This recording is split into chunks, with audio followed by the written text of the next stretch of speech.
friends. This is Peridot speaking. I know it's been a while since we've caught up, but I decided to make another ASMR video because it seems to be pretty popular. Hey Peridot, what are you up to?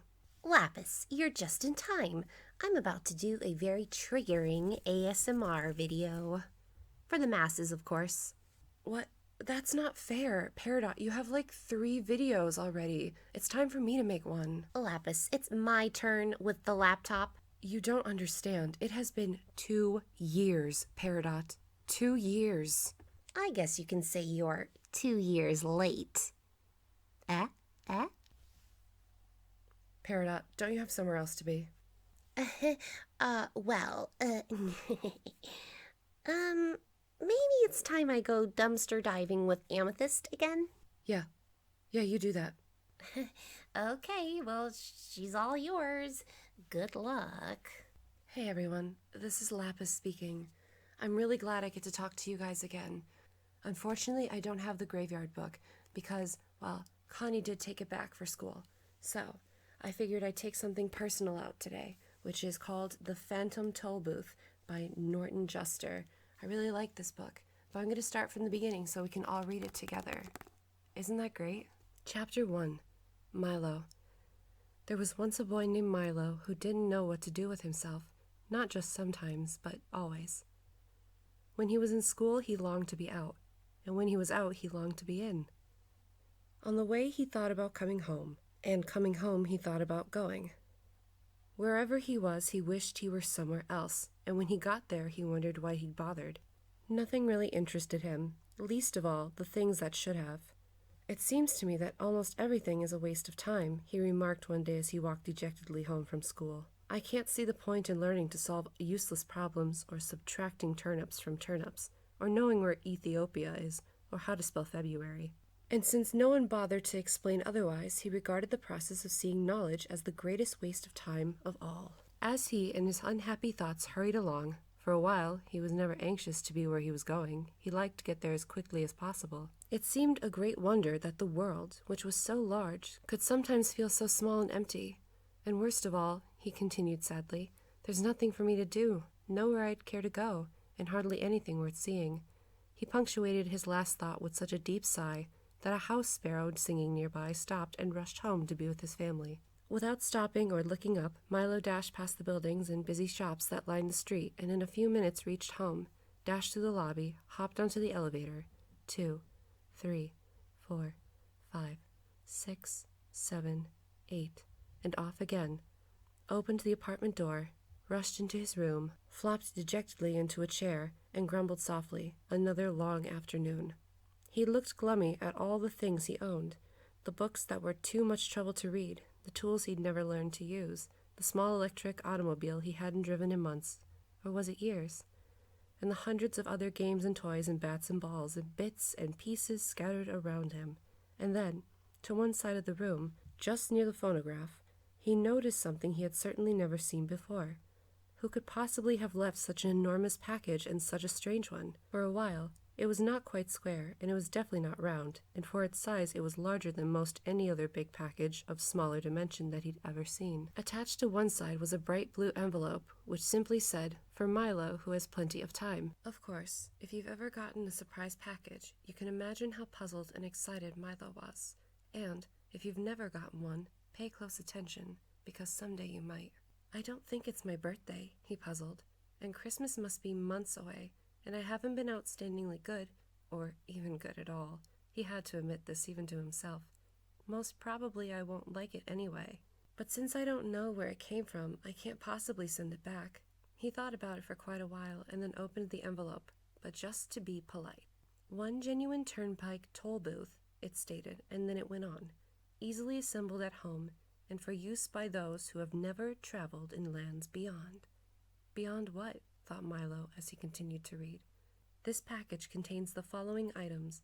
One genuine turnpike toll booth to be erected according to directions. 3 precautionary signs to be used in a precautionary fashion. Assorted coins for use in paying tolls. 1 map, up to date and carefully drawn by master cartographers, depicting natural and man-made features. 1 book of rules and traffic regulations which may not be bent or broken. and in smaller letters at the bottom it concluded, "Results are not guaranteed, but if not perfectly satisfied, your wasted time will be refunded." Following the instructions, which told him to cut here, lift here, and fold back all around, he soon had the toll booth unpacked and set up on its stand. He fitted the windows in place and attached the roof, which extended out on both sides and fastened on the coin box. It was very much like the toll booths he'd seen many times on family trips, except of course it was much smaller and purple. What a strange present, he thought to himself. The least they could have done was to send a highway with it, for it's terribly impractical without one. But since at the time there was nothing else he wanted to play with, he set up the 3 signs. "Slow down approaching toll booth. Please have your fare ready. Have your destination in mind," and slowly unfolded the map. As the announcement stated, it was a beautiful map in many colors, showing principal roads, rivers, seas, towns, and cities, maps and valleys, intersections and detours, and sites of outstanding interest, both beautiful and historic. The only trouble was that Milo had never heard of any of these places it indicated, and even the names sounded most peculiar. "I don't think there really is such a country," he concluded after studying it carefully. "Well, it doesn't matter anyway," and he closed his eyes and poked a finger at the map. "Dictionopolis," read Milo slowly when he saw what his finger had chosen. "Oh, well, I might as well go there as anywhere." He walked across the room and dusted the car off carefully. Then, taking the map and rule book with him, he hopped in and, for lack of anything better to do, drove slowly up the toll booth. As he deposited his coin and rolled past, he remarked wistfully, "I do hope this is an interesting game, otherwise the afternoon will be so terribly dull." Chapter 2. Beyond Expectations. Suddenly, he found himself speeding along an unfamiliar country highway, and, as he looked back over his shoulder, neither the toll booth, nor his room, nor even the house was anywhere in sight. What had started as make-believe was now very real. What a strange thing to happen, he thought, just as you might be thinking right now. This game is much more serious than I thought, for here I am, riding on a road I've never seen, going to a place I've never heard of, and all because of a toll booth which came from nowhere. I'm certainly glad that it's a nice day for a trip, he concluded hopefully, for, at the moment, this was the one thing he definitely knew. The sun sparkled, the sky was clear, and all the colors he saw seemed to be richer and brighter than he could ever remember. The flowers shone as if they'd been cleaned and polished, and the tall trees that lined the room shimmered in silvery green. "Welcome to Expectations," said a carefully lettered sign on a small house at the side of the road. "Information, predictions, and advice cheerfully offered. Park here and blow horn." With the first sound from the horn, a little man in a long coat came rushing from the house, speaking as fast as he could and repeating everything several times. My, welcome, welcome, welcome, welcome to the land of expectations, to the land of expectations, to the land of expectations. We don't get many travelers these days. We certainly don't get many travelers these days. Now what can I do for you? I'm the weatherman. Is this the right road for Dictionopolis? Asked Milo, a little overwhelmed by the effusive greeting. Well now, he began again. I don't know any of the wrong roads to Dictionopolis, so if this road goes to Dictionopolis at all, it must be the right road, and if it doesn't, it must be the right road to somewhere else, because there are no wrong roads to anywhere. Do you think it will rain? I thought you were the weatherman, said Milo, very confused. Oh, no, said the little man, I'm the weatherman, not the weatherman. For after all, it's more important to know whether there will be weather than what the weather will be. And with that he released a dozen balloons that sailed off into the sky. Must see which way the wind is blowing, he said, chuckling over his little joke and watching them disappear in all directions. What kind of place is Expectations? Inquired Milo, unable to see the humor and feeling very doubtful of the little man's sanity. Good question, he exclaimed. Expectations is the place you must always go to before you get to where you're going. Of course, some people never go beyond expectations, but my job is to hurry them along whether they like it or not. Now what else can I do for you? Asked the man. And before Milo could reply, he rushed into the house and reappeared a moment later with a new coat and an umbrella. I think I can find my own way, said Milo, not at all sure that he could. But since he didn't understand the little man at all, he decided that he might as well move on, at least until he met someone whose sentences didn't always sound as if they would make as much sense backwards as forwards. "Splendid, splendid, splendid," exclaimed the weatherman.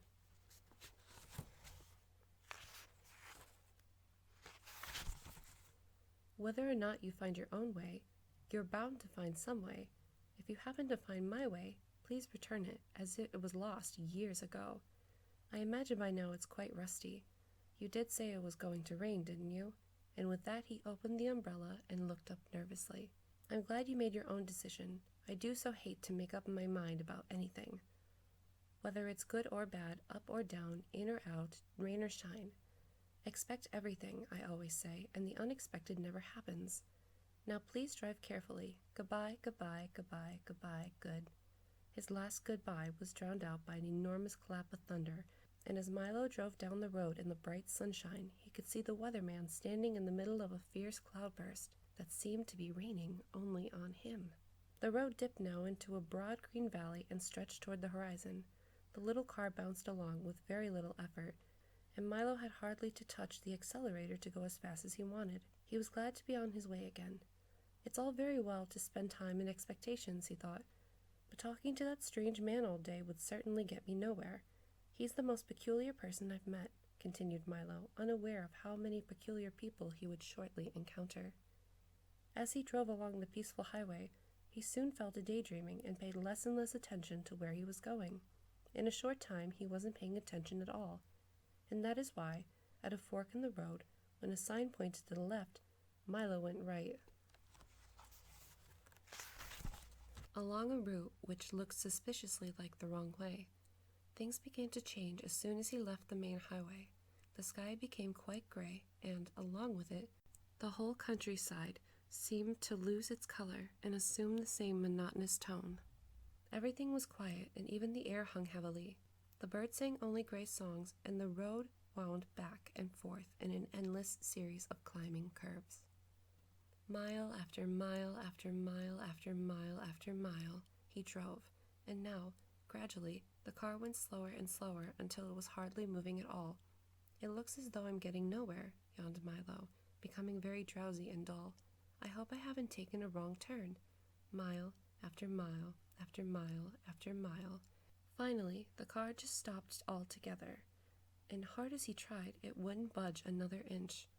"I wonder where I am," said Milo in a very worried tone. "You're in the doldrums," wailed a voice that sounded far away. He looked around quickly to see who had spoken. No one was there, and it was as quiet and still as one could imagine. "Yes, the doldrums," yawned another voice. But still he saw no one. "What are the doldrums?" he cried loudly, and tried very hard to see who would answer this time. "The doldrums, my young friend, are where nothing ever happens and nothing ever changes."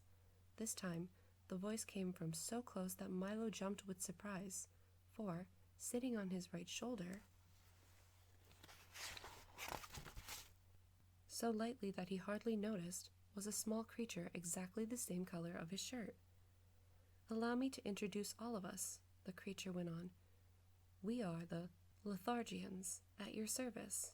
Milo looked around and, for the first time, noticed dozens of them, sitting on the car, standing in the road, and lying all over the trees and bushes.